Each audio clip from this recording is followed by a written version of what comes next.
Hola, ¿cómo están? Germán Gutiérrez los saluda nuevamente. Es un gusto volver a compartir una clase con ustedes. Aprovecho también primero para agradecer comentarios que me han dejado en clases anteriores. La valoro muchísimo, soy muy agradecido con esos comentarios. Hoy nos toca el tema de mecánica ventilatoria y para esta clase les propongo los siguientes objetivos. En primer lugar, comprender las bases anatómicas de la mecánica del tórax durante los movimientos ventilatorios. Estudiar cómo se comportan las articulaciones y los músculos del tórax durante los movimientos ventilatorios. Aquí vamos a ver todas las bases anatómicas que van a explicar la función ventilatoria. Y por último, revisar el control nervioso de la mecánica ventilatoria. Para cumplir estos objetivos es que les propongo dividir la clase en estos 5 capítulos. Primero comenzaremos con algunas definiciones y conceptos. Luego haremos un repaso de la anatomía de la pared torácica. Va a ser eso, un repaso que nos va a permitir entender de mejor manera luego cómo funcionan para generar la mecánica ventilatoria. Luego sí abriremos dos grandes capítulos, inspiración y expiración, los dos movimientos ventilatorios, y finalizaremos con la revisión del control nervioso de estos movimientos. Bueno, empezando por algunas definiciones y conceptos. Primer capítulo.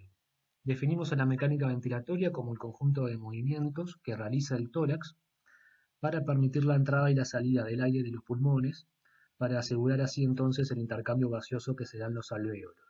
Esa es la definición de mecánica ventilatoria.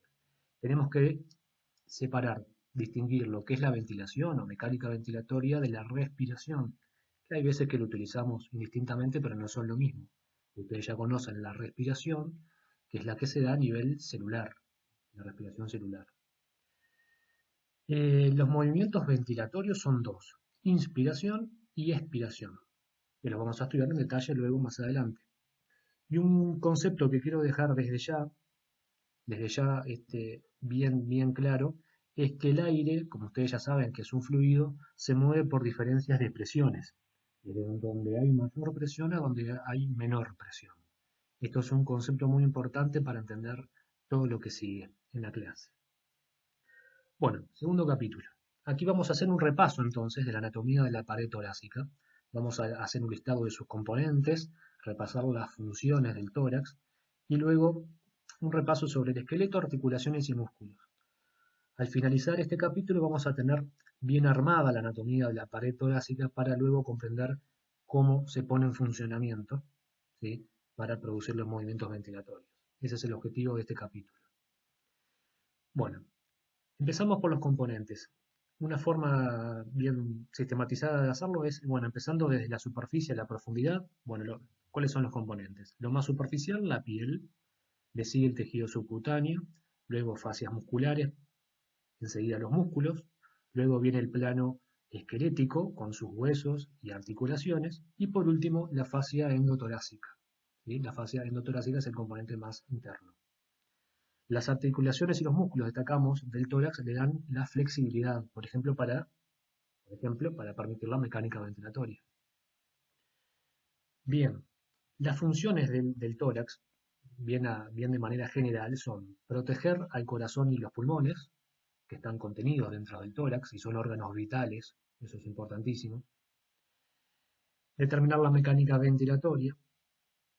Y desde un punto de vista, digamos, anatómico o topográfico, el tórax es el punto de unión de los miembros superiores y el cuello. A continuación, lo que vamos a destacar para comprender mejor la mecánica ventilatoria son los músculos, huesos y articulaciones. Bueno, empezamos por el esqueleto entonces, los huesos del tórax. Bueno, son adelante el esternón, ustedes ya lo conocen, a los lados las costillas, y hacia atrás el sector torácico de la columna vertebral. Esternón, costillas, columna ya han sido estudiadas o van a ser estudiadas en clases específicas. Lo que quiero destacar aquí hoy, para comprender luego la mecánica ventilatoria de mejor manera, es que retengan este concepto, que es fundamental. Ya van a ver luego cuando pongamos en funcionamiento a este tórax. Miren la oblicuidad que tienen las costillas. Acá en estos preparados se nota muy bien. Las costillas no son horizontales, son oblicuas. Si ustedes se fijan acá, tienen una oblicuidad. Una oblicuidad que va, ¿en qué sentido? De arriba abajo, de atrás adelante y de afuera adentro. de arriba abajo, de atrás adelante y de afuera adentro. Si quieren simplificado, una ubicuidad hacia abajo y ya es más simple. Tengamos este concepto que es muy importante para luego entender qué pasa cuando se mueven las costillas. ¿Qué pasa cuando se mueven? ¿Sí? Bueno, se va a explicar por esta oblicuidad. Bueno, ¿cómo articulan entonces el cuarto punto estos huesos que constituyen el tórax? Bueno, mediante articulaciones costovertebrales, se dan entre costillas y vértebras. Vamos a ver ahora luego que hay de dos tipos, pero el conjunto se le llama costovertebrales. Luego están las costocondrales, que se dan a este nivel, entre costilla y sus cartílagos costales. Son articulaciones del tipo fibroso, o sin artrosis como se llamaban antes. Y por último, las articulaciones esternocostales, que más allá del nombre se dan entre los cartílagos costales y el esternón. Ustedes ya saben cuáles son los cartílagos costales que articulan con el esternón. Estas son sinoviales planas o artrodias, que era el nombre anterior, ¿no? De estas dos últimas, costocondrales y esternocostales, destacamos que le dan flexibilidad al tórax para permitir el movimiento de las costillas, ayudan, mejor dicho, al movimiento de las costillas durante la mecánica ventilatoria. En cuanto a las costos vertebrales tenemos mucho para repasar, entonces lo vamos a ver en la siguiente diapositiva. Lo que vamos a hacer ahora es profundizar el estudio de las costos vertebrales. Esta sí la vamos a profundizar, ¿tá? Es lo que vamos a hacer ahora. Bueno, dijimos que articulaciones costovertebrales se le llama un conjunto de articulaciones que las hay de dos tipos. Y acá vamos a utilizar la terminología anatómica internacional, la única aceptada en el mundo y la que está en la bibliografía que ustedes tienen recomendada para el curso. ¿Sí? Que ya ustedes saben que son las últimas ediciones del libro de Rouvier y de la Target-Ruisliard. ¿Sí? Entonces, de acuerdo a esta terminología, que es la que ustedes tienen en el libro, no van a tener inconvenientes, se llaman articulación de la cabeza de la costilla y articulación costotransversa. ¿Sí? Insisto, para esta terminología internacional, al conjunto de estas dos se le llaman articulaciones costovertebrales. Y estos son los nombres correctos. Bueno, ahora les voy a dejar algunos conceptos, los más importantes para cada una de estas dos. Conceptos que basen a la anatomía funcional de estas articulaciones. ¿Sí? Todos tenemos que seguir este camino para entender luego cómo funciona todo este tórax para producir la mecánica ventilatoria. Bueno, empezamos por las articulaciones de las cabezas de las costillas. Son articulaciones sinoviales planas o artrodias. ¿Quiénes articulan? Bueno, articula la cabeza de una costilla con fositas costales que están en los cuerpos de vértebras. Lo voy a mostrar en una imagen ahora a continuación, pero ya lo adelanto. Una costilla articula con dos vértebras. ¿Qué es esto? La cabeza de una costilla articula con fositas costales inferiores de la vértebra que tiene por arriba, y con fositas costales superiores de la vértebra que tiene por debajo. ¿No? Es así, y ya ahora en una imagen se lo voy a describir y lo van a ver, a ilustrar de mejor manera. Pero tenemos que hacer excepciones. Las costillas primera, onceava y doceava articulan con una sola vértebra. Vieron que estas tres articulan con una sola, el resto con dos. ¿Tá? Bueno, vamos ahora a las articulaciones costotransversas. Y me quiero detener en este primer punto, si tengan cuidado con esto. La mayoría de los textos de anatomía dicen que son sinoviales planas, también sinoviales planas. Digo la mayoría y no todos, porque por ejemplo, la última edición de Rouvier dice que son trocoides. ¿Ah? Entonces tenemos diferencias entre los libros. Y esto es lo que digo siempre cuando hay diferencias entre los libros. Cuando hay diferencias entre los libros, es eso, hay diferencias entre los libros, no tenemos la respuesta. Un autor dice una cosa, otro autor dice otra. Punto. ¿Está bien? Esto vale para cualquier diferencia que encuentren entre los autores. ¿Sí? La verdad es siempre la que está en los libros. Bueno, sucede que a veces algunos dicen una cosa y otro otra. Y así lo tenemos que tomar. Yo acá les digo que la mayoría de los libros dicen sinoviales planas. Por ejemplo, la Target y la mayoría. ¿No? Bueno, aclarado esto, seguimos. ¿Cuáles son las superficies articulares? Bueno, articula el tubérculo de una costilla con una apófisis transversa de una vértebra. ¿Sí? Acá es una y una. Un tubérculo costal con una apófisis transversa. Pero también hay excepciones. Las últimas dos vértebras no presentan articulación costotransversa. Las últimas dos. Acá es la 11ª y la 12ª. Bueno, vamos ahora a ilustrar todo esto. Miren acá una vértebra torácica, aquí tenemos las fositas costales superiores e inferiores, ¿sí? Para las cabezas de las costillas correspondientes. Y aquí la superficie articular de una apófisis transversa que se articulará con un tubérculo costal. Miren acá, esta es una cabeza de una costilla, articula con la fosita inferior de la vértebra que está por arriba y con la fosita superior de la vértebra que está por debajo. Articula con dos vértebras. Ahora lo ven de mejor manera, me parece, en la imagen. Y ahora que tenemos que saber cómo funcionan estas articulaciones. Lo que nos interesa es saber cómo funcionan, para luego comprender mejor entonces lo que es la mecánica ventilatoria. Se los voy a mostrar aquí, miren una tomografía computada. Aquí tenemos, les marco la articulación de la cabeza de la costilla. Ustedes se fijan que esta es la cabeza que articula con el cuerpo vertebral, ahí se las marco. Y esta es la articulación costotransversa. Articula el tubérculo costal, que es este, con una apófisis transversa. Ahí se las marco. ¿Cómo actúan? ¿Cómo funcionan? Bueno, es bastante sencillo. Ambas articulaciones se mueven en torno a un eje que es común para las dos. Este eje común es una línea, digamos, que une las dos articulaciones. Ahí se los marco. Ustedes unen las dos y tienen ese eje. Esto es importantísimo para lo que viene luego, ¿sí?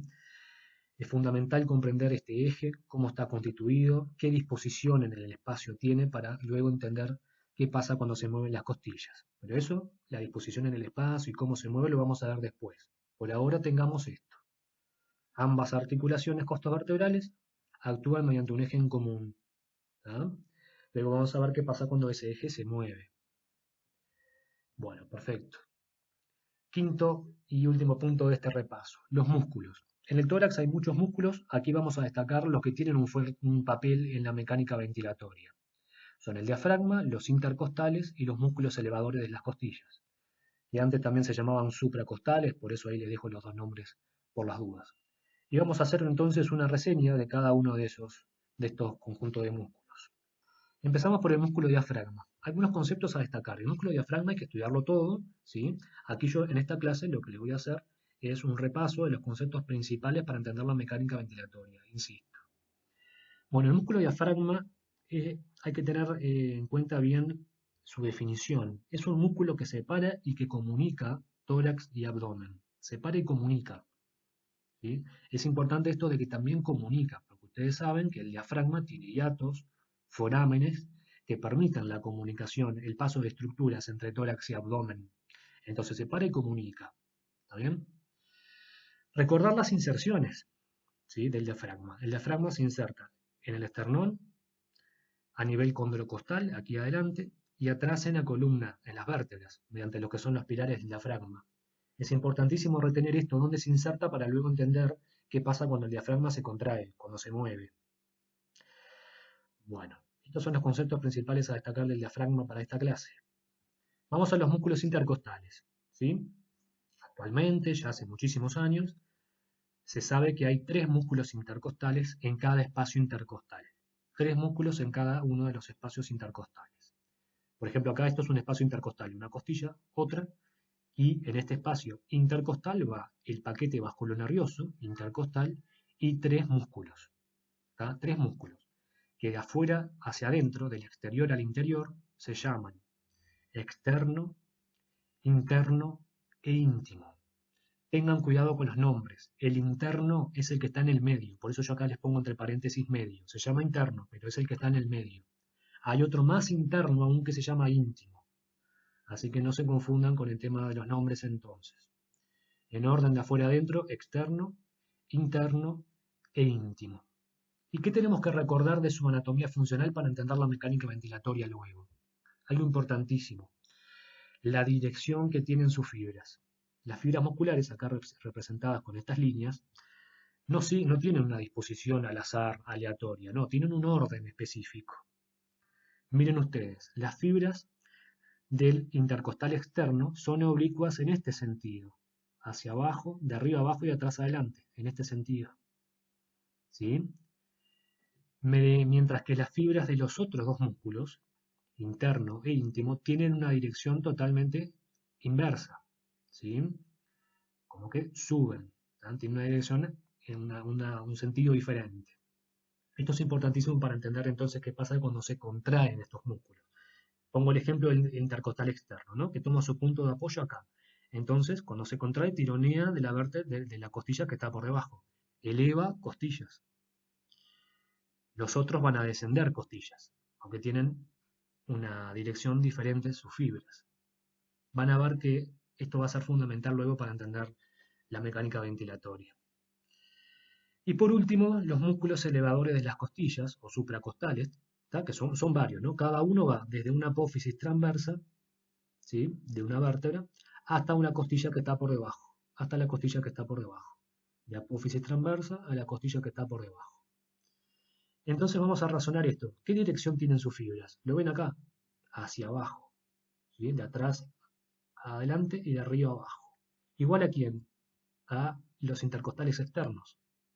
Entonces ya podemos intuir que intercostal externo y músculos elevadores de las costillas van a tener funciones similares, elevan costillas.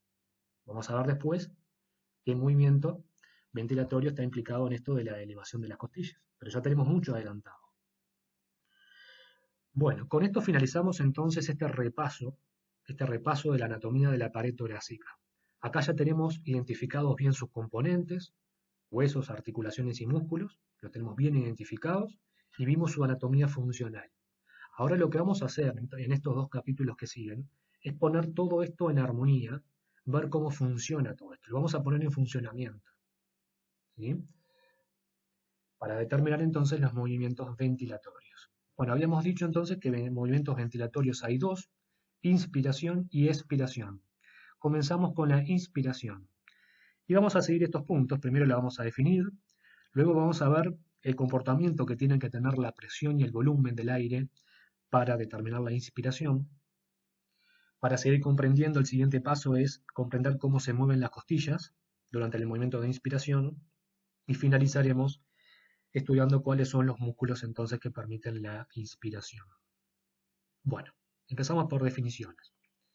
La inspiración entonces se define como el movimiento ventilatorio que determina la entrada del aire a los pulmones. Y desde ya decimos que es un proceso activo. Para que el aire entre a los pulmones hay músculos que se tienen que contraer, ¿sí? Hay contracción muscular, se gasta ATP. Vamos a ver a continuación que si los músculos no se contraen, el aire no entra a los pulmones. Siempre entonces la inspiración es un proceso activo. Primer gran concepto. Bueno, vamos a ver entonces ahora cómo se tienen que comportar la presión y el volumen para que el aire entre a los pulmones. ¿Qué habíamos dicho al inicio? Un concepto inicial fundamental, que el aire se mueve por diferencia de presiones, ¿verdad? Desde donde hay mayor presión hacia donde hay menor presión. Entonces, para que el aire entre, ¿qué tiene que pasar con la presión dentro del tórax? Tiene que hacerse menor a la presión atmosférica, la presión en la que está respirando la persona, para que el aire entre, si no, no entra. Entra por diferencia de presiones. Bien, entonces, ¿cómo se logra? ¿Cómo se logra que la presión del tórax se haga negativa, es decir, menor, con respecto a la atmosférica? Bueno, ustedes recuerdan la ley de los gases, ¿sí? Que indican que hay una relación inversa entre lo que es presión y volumen.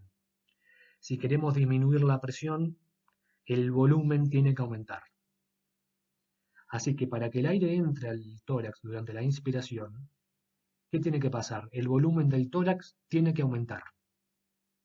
¿Bien? Bueno, espero que vayan siguiendo bien el razonamiento. Los diámetros del tórax son el diámetro vertical, en este sentido, transversal, a lo ancho, digamos, y antero-posterior, de adelante a atrás. ¿Bien? Bueno, ¿cómo se aumentan estos diámetros? Ya lo dijimos. La inspiración es un proceso activo, entonces, para aumentar estos diámetros, se tienen que contraer músculos. ¿Bien? Se tienen que contraer músculos. Bueno. El diámetro vertical del tórax aumenta por el descenso del diafragma. El diafragma ustedes lo tienen aquí. Cuando se contrae, desciende, más que nada el sector del medio del diafragma que se llama centrofrénico, desciende y de esta manera aumenta el diámetro vertical o longitudinal. Los otros diámetros, transversal, aquí lo puse con T, y antero-posterior, AP, aumentan cuando se elevan las costillas. Otro concepto importantísimo. Las costillas entonces se elevan durante la inspiración y de esta manera aumentan estos diámetros. Luego vamos a ver quiénes hacen que las costillas se elevan. En realidad ya lo vimos, se lo dije hace un ratito. Bien. Así que tenemos la inspiración, entrada del aire. Para que el aire entre, la presión se tiene que hacer negativa dentro del tórax. ¿Cómo se logra? Aumentando el volumen. ¿Cómo se aumenta el volumen? Por contracción de músculos.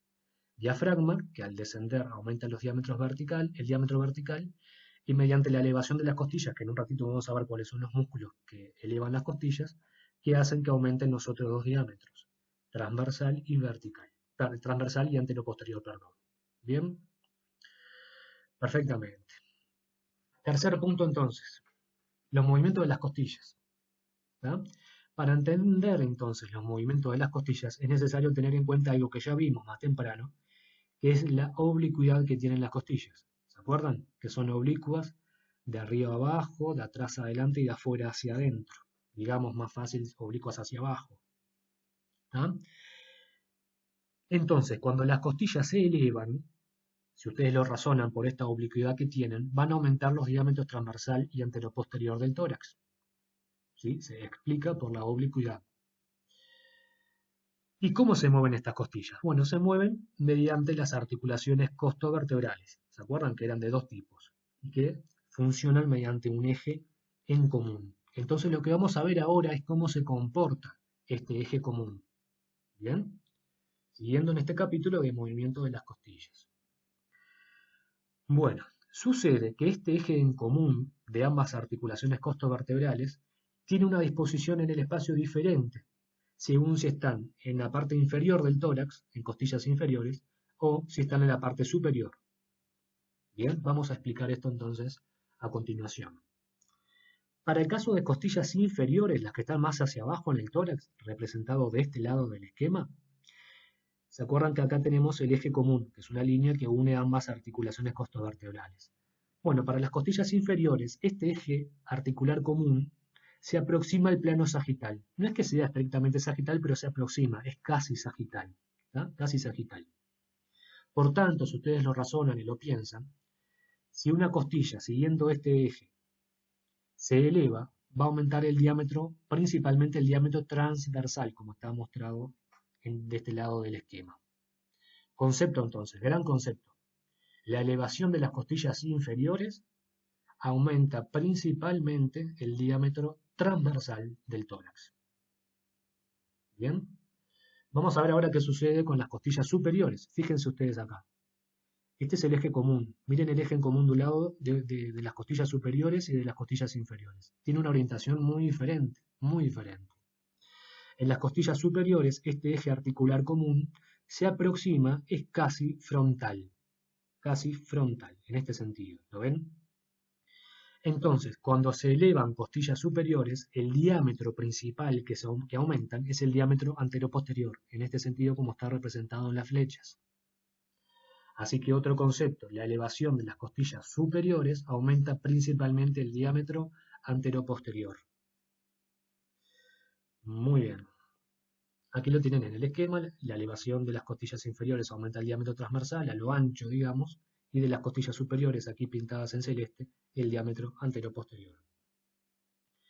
Muy bien. Por último, ¿cuáles son los músculos entonces que hacen que las costillas se eleven y por tanto que aumentemos los diámetros del tórax? Bueno, a los músculos inspiradores se los clasifica en dos grupos, principales y accesorios. Primer concepto. Los músculos principales son el diafragma y los intercostales externos. Vamos a repasar un poquito esto. ¿Por qué el diafragma es el principal músculo inspirador? Si ustedes quieren un concepto, llévense este.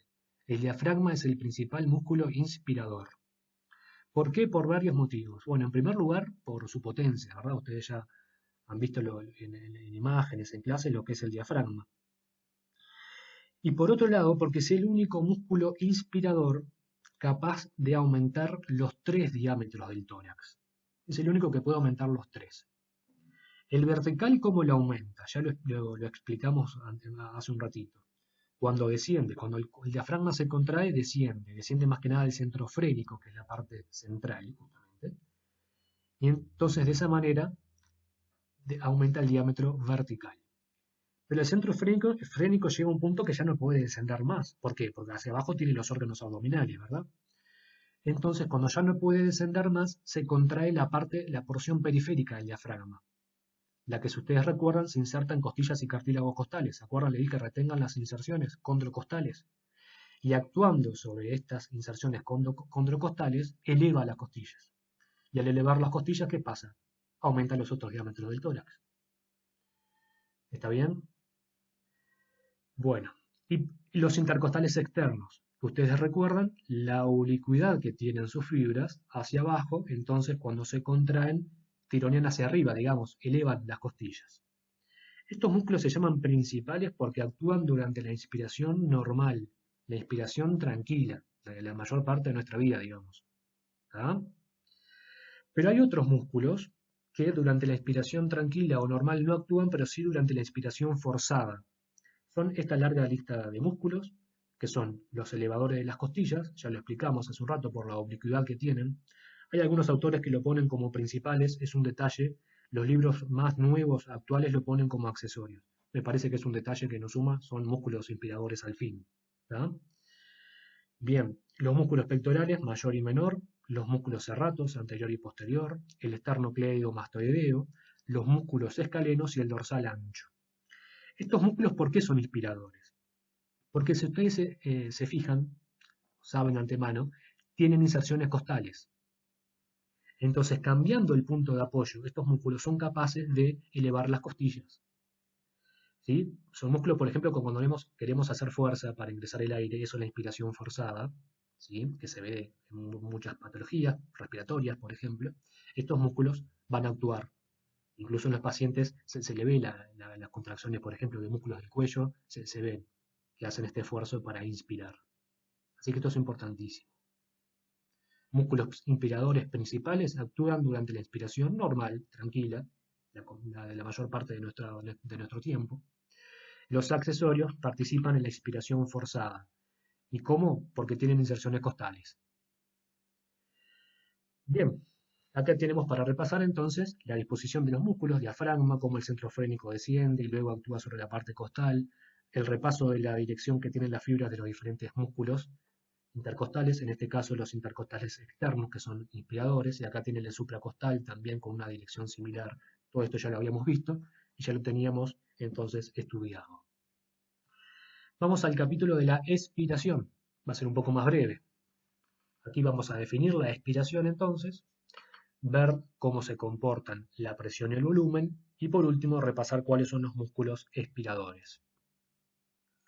Bueno, empezamos definiendo. Siempre empezamos definiendo. La expiración es el movimiento contrario a la inspiración, es el movimiento ventilatorio que determina la salida del aire desde los pulmones hacia el exterior. Implica que el tórax vuelve a la posición inicial. Se relajan los músculos que se habían contraído para la inspiración y todo vuelve a su posición inicial. ¿Ah? Es un proceso de retorno a la posición inicial. Es un proceso pasivo, a diferencia de lo que es la inspiración, que la inspiración, tanto tranquila como forzada, siempre es activa. Bueno, la expiración tranquila es un proceso pasivo. No implica contracción muscular, sino todo lo contrario, los músculos se relajan para volver a su posición original. Bien, gran concepto entonces este. Para entender cómo se comportan la presión y el volumen, bueno, ya tenemos bastante adelantado, va a ser sencillo entenderlo. Cuando se relajan los músculos inspiradores, ¿qué pasa con los diámetros del tórax? Disminuyen, porque todo vuelve a la posición original. Si los diámetros disminuyen, ¿qué pasa con la presión? Aumenta. Al aumentar la presión, el aire puede salir por diferencias de presiones. Bien, sencillo. Pero un detalle. Dijimos que la expiración tranquila es un proceso pasivo que no implica contracción muscular. Pero ahora, cuando hacemos fuerza para sacar el aire, lo que es la expiración forzada, ahí sí hay contracción muscular, hay músculos que actúan, ¿sí?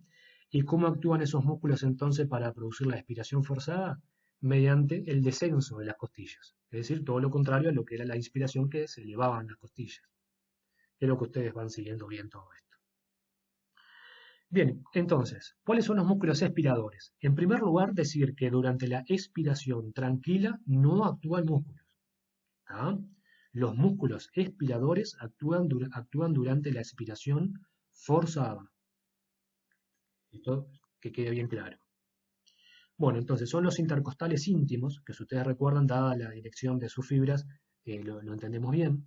Los músculos abdominales.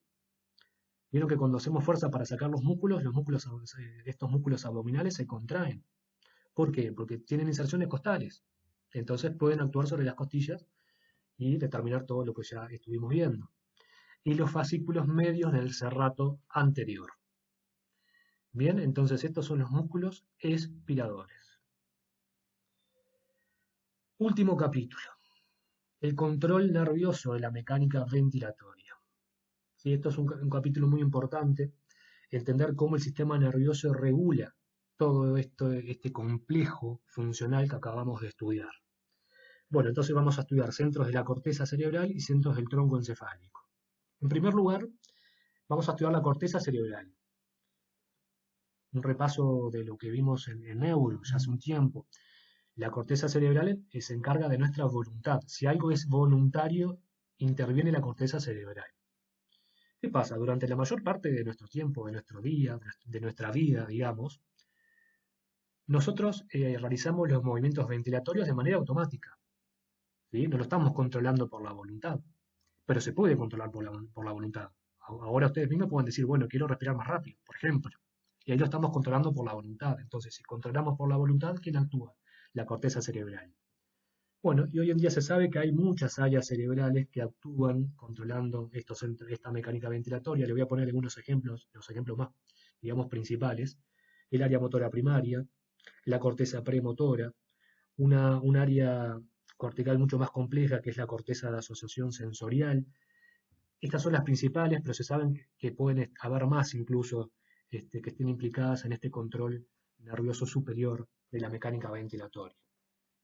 Y luego tenemos centro del tronco encefálico. Dijimos que en la mayor parte de nuestro tiempo los movimientos ventilatorios los realizamos de manera automática. ¿Quién actúa? El tronco encefálico. ¿Bien? Bueno, entonces tendremos centros en el bulbo raquídeo y en la protuberancia. En el bulbo raquídeo tenemos los centros que se llaman centros de la respiración. ¿Ah? Aquí en el bulbo raquídeo los centros de la respiración. Que a su vez se subdividen en un centro de la inspiración y otro centro de la expiración. Ambos están entonces en el bulbo. ¿Qué hacen estos centros nerviosos, estas neuronas que están ahí? Generan de forma automática el impulso respiratorio. ¿Sí? Vamos a explicarlo de esta manera. Una persona puede tener funcionando perfectamente el diafragma, los pulmones, todo el aparato respiratorio funcionando perfecto, pero si no le funcionan estas neuronas que controlan, que generan, mejor dicho, los impulsos respiratorios, la persona no respira. Bien, uno acá entiende entonces de mejor manera la importancia de este control nervioso superior, cómo el sistema nervioso controla a todas estas importantísimas funciones, como por ejemplo en este caso la mecánica ventilatoria. Habíamos visto también en neuro ya hace un tiempo, al inicio del curso, este concepto. El cráneo es una cavidad inextensible, no se puede extender normalmente. ¿Bien?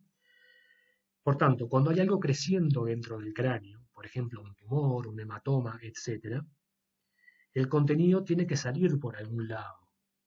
¿Y qué vía de salida tiene, por ejemplo? El foramen magno, que es un orificio bastante grande, que tiene una íntima relación con lo que es el bulbo raquídeo.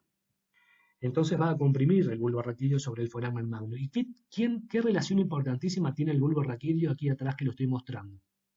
¿Con qué parte del cerebelo? Con las amígdalas cerebelosas. En estos casos, cuando hay algo creciendo dentro del cráneo y que el contenido tiene que salir por el foramen magno, las amígdalas cerebelosas comprimen al bulbo raquídeo. ¿Y qué tiene el bulbo raquídeo? Entre otras cosas, entre muchas otras cosas, los centros respiratorios. Entonces, cuando están afectados estos centros respiratorios, la persona deja de respirar y muere. Esto es lo que se llama en medicina el enclavamiento amigdalino. Algo muy, muy, muy importante en medicina. y que ¿por qué se explica? Por la anatomía. Bien, así que espero que este concepto que les acabo de dejar lo recuerden porque es muy importante. Bien, enclavamiento amigdalino se llama esto, para comprender la importancia que tienen entonces los centros respiratorios. Importancia funcional y clínica. Bien, en la protuberancia también tenemos centros respiratorios que acá no generan, sino que digamos que lo regulan. La protuberancia lo regula. Hay dos centros en la protuberancia. El neumotáxico, taxia significa coordinación. Es un centro que coordina el ritmo respiratorio. ¿Sí? Vieron que una inspiración se sigue de una expiración y hay intervalos que son homogéneos, constantes entre una y otra. Bueno, esto lo regula el centro neumotáxico. Y el otro centro se llama el centro agnáustico, que lo que hace, lo que determina es el cambio de fase, es decir, que luego de una inspiración venga una expiración y así sucesivamente. Algo que parece tan sencillo, que nosotros ni nos damos cuenta, cuando hay pacientes que lo tienen afectado a esto, tienen problemas en la coordinación entonces de la mecánica ventilatoria, de los movimientos ventilatorios. Aquí les dejo para finalizar algunos datos, cuál es la frecuencia respiratoria normal en las personas. Adultos de 12 a 20 respiraciones, digamos mejor dicho, ventilaciones por minuto. En la infancia de 15 a 30, ventilan más veces por minuto. Y lactantes de 25 a 50 veces por minuto. Vieron que son bastantes veces más por minuto. Bueno, para finalizar entonces, les dejo algunas conclusiones. Conceptos para llevarse entonces a casa. Es fundamental el conocimiento de la anatomía de la pared torácica para comprender la mecánica ventilatoria. El aire se debe mover por diferencias de presiones, desde donde hay mayor presión a donde hay menor. La inspiración siempre es un proceso activo, implica que se contraigan músculos, siempre, sea tranquila o sea forzada. Por su parte, la expiración tranquila, la normal, es un proceso pasivo, implica que los músculos se relajan y vuelven a su posición inicial. La mecánica ventilatoria tiene un control nervioso superior a cargo de la corteza cerebral y del tronco encefálico que genera y comanda estos movimientos. Para finalizar, les dejo algunas preguntas de autoevaluación para que ustedes se practiquen. Bien, bueno, ¿cómo se mueven las articulaciones costovertebrales? ¿Por qué la elevación de las costillas aumenta los diámetros del tórax? ¿Por qué el diafragma es el principal músculo inspirador? ¿Por qué los intercostales externos elevan las costillas? ¿Por qué los músculos anchos del abdomen pueden ser expiradores? Bueno, espero que les haya gustado la clase, el video, que les haya servido. Yo siempre digo que mi objetivo principal es que ustedes aprendan, que aprendan los conceptos, que los razonen. Si ustedes aprenden, les va a ir bien, van a aprobar, van a salvar. Quedo siempre a las órdenes. Les mando un abrazo grande y ojalá próximamente nos podamos reencontrar.